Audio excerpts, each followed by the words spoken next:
नमस्कार। ये जो वीडियो देखुंती सोनालिका ट्रैक्टर ये ट्रैक्टर रे फिटिंग होईची बहुत सुंदर भाव रे। ये गाड़ी टी जाईची हमर छत्तीसगढ़ रे गाड़ी चलीची देखंतु केते सुंदर भाव रे पोल टेकुची बहुत सुंदर भाव टेकुची।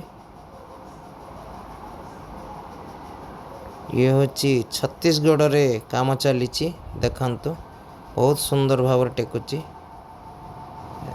देखंतु ट्रांसफार्मर 250 रो ट्रांसफार्मर टेकुची। यार ये गाड़ी रो कैपेसिटी 1 टन रु 1.5 टन भितरे फिटिंग बहुत सुंदर है। ये गाड़ी आपणकर 8 मीटर 9 मीटर 10 मीटर जाए काम करिवो। 250 जाए ट्रांसफार्मर आपणकर टेकी पारिवो, ताठू अधिक टेकी पारिवो नाही। किंतु फिटिंग टी बहुत सुंदर है।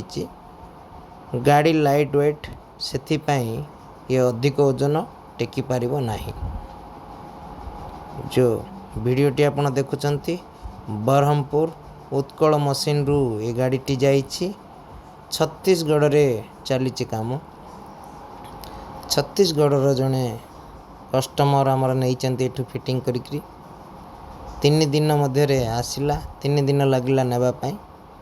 छत्तीसगढ़ रे ये गाड़ी चलीछि। पुराना गाड़ीटा थिला तांकरी से बाध्य कले फिटिंग करने को मु फिटिंग करी देइछि, किंतु भल काम करुछि।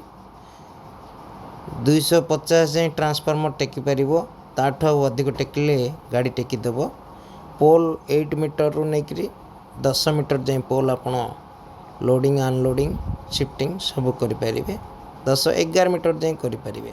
रहिली नमस्कार।